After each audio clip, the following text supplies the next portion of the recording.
All right, thank you all very much. Thank you. I have this book. It's not in the bookstore, but I have a box of them if you want to buy it.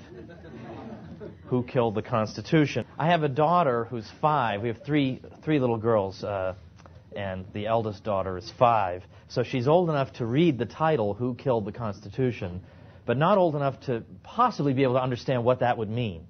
So she's always asking me now, in a very grave-sounding voice, Daddy, who killed the Constitution?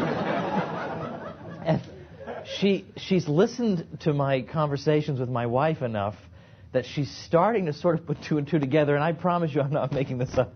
The other day she said, was it John McCain?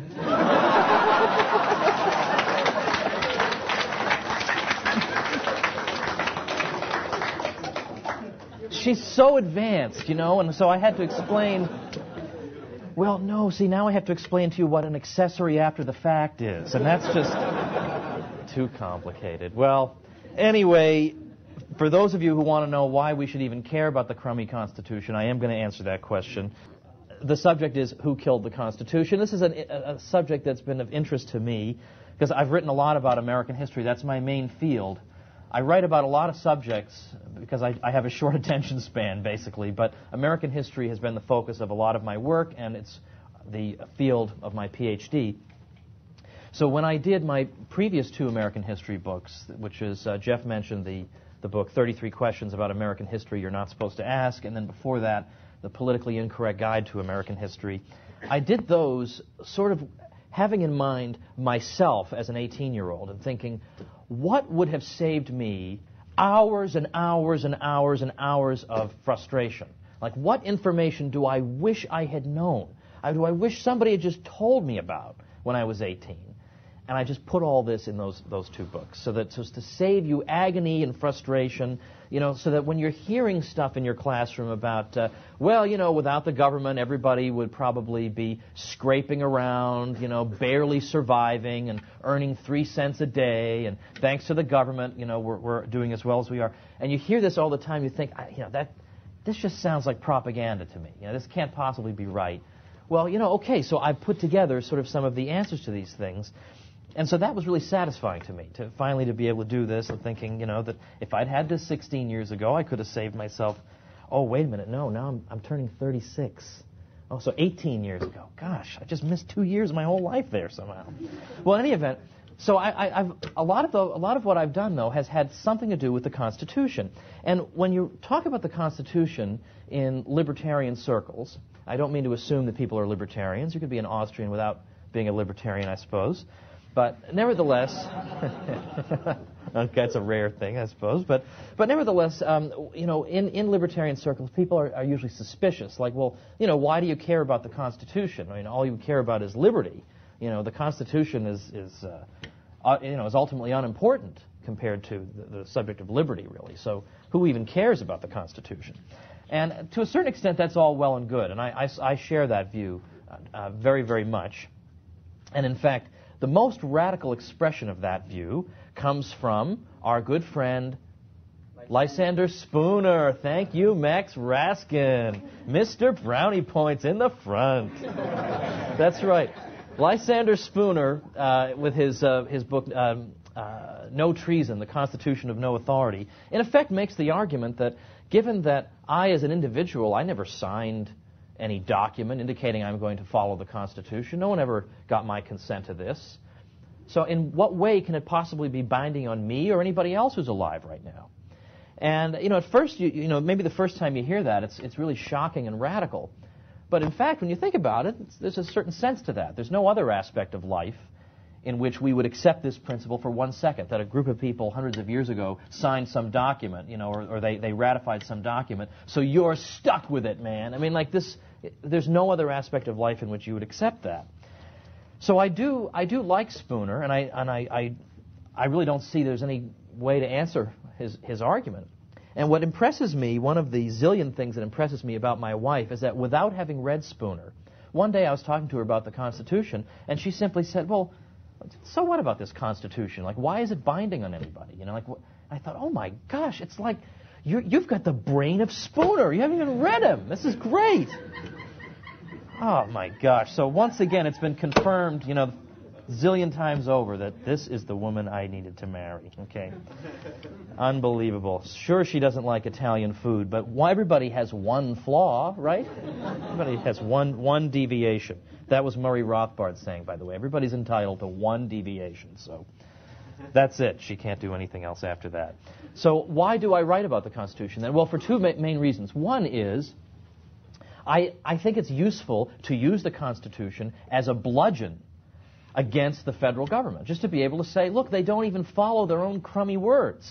I mean, that's kind of interesting to note that, to show that they're even worse than you think. I mean, not only are they killing people, but, they don't even follow their own crummy thing that they force everybody to learn about. In fact, I was on some show a few years ago, and one of the hosts, the conservative, said how wonderful it was that Senator William Byrd Robert Byrd. William Byrd is the old Virginian in the 17th century. That's my historian brain at work there. But Senator Robert Byrd had introduced this measure saying every September, 12th or something, all school children in the country are going to study the Constitution. And this conservative host thought that was wonderful. And I thought, isn't this unbelievable?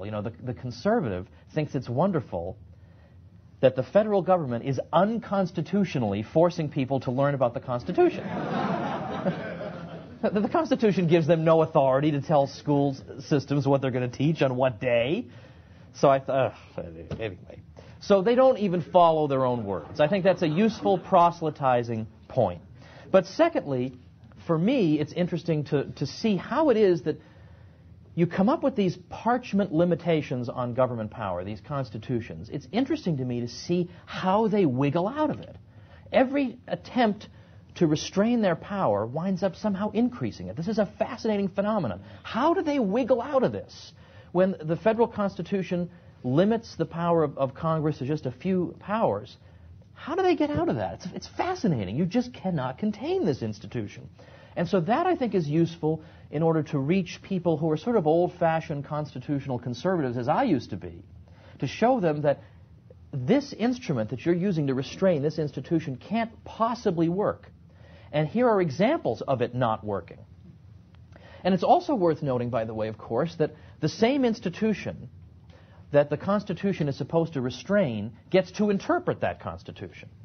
Well, so what do you think is going to happen? You think they're going to say, well, we sure would love to draft you people into the Army, but Constitution doesn't let us do that. I mean, what are the chances they're going to do that? I mean, of course they won't. They'll just interpret it in their own favor if they have a monopoly on interpreting it. So we have that problem with constitutions. There's no way to keep them limited because the government itself is the interpreter. And secondly, the government itself typically is the one educating you. It's most of the time it's some government institution. So when you read in your government-approved textbook, you don't usually see, here's where they unconstitutionally started drafting people, and here's where they unconstitutionally started banning all these substances. And somehow that just doesn't show up. Instead, you're taught that one of the virtues of the American system is how flexible it is, that the government can come up with all new things to do all the time, and it's not bound by anything. I mean, honestly, you're taught that. Isn't it wonderful that Supreme Court judges can just invent new things the government can do? In fact, when the subject of conscription came up before the court, the one time that you actually get some kind of attempt to speak about this, we have Justice Taney wrote about conscription. But then the selective draft law cases in 1919 were very interesting. When the subject came up of, is the draft constitutional, the answer that was given was not even to really look at any arguments, but to say, well, yes, of course it is. I mean, the United States is a sovereign power. Sovereign powers can draft their people. I mean, that's the whole argument. And in fact, one of the footnotes in the decision said, look at all the countries in the world that conscript their citizens. You've got the Empire of Germany, the Empire of Japan, the Empire of Russia, and they just go down all this list saying, so what are you saying? I mean, is the U.S. just going to be one of them loser countries that doesn't draft its people? I mean, that was the argument. It's actually in there. Look at all these countries that do it. All the cool countries are doing it. So there's no real attempt to actually reckon with the serious issues at stake. Any of you who haven't read Daniel Webster, who was a senator from Massachusetts, his speech on conscription, which he gave in 1814, in D.C. He was a congressman and later a senator. You really owe it to yourself to read this thing. It's absolutely fantastic. I mean, it's not just a constitutional argument. It's also an argument about the tyranny involved in the institution of conscription. And that speech has been reprinted. It was reprinted in the New Individualist Review. Ron Paul quoted copiously from it in his book Freedom Under Siege, and then later in his latest book. It's a great libertarian classic. It's an absolutely fantastic speech in which he demolished the case for conscription. But if the federal government wants to do it, it just does it. Now, it's interesting to note that the American Revolution is fought, by and large, over the principle of self-government. The colonial legislatures wanted to be able to govern themselves on matters pertaining to their own affairs without the undue interference of the British government.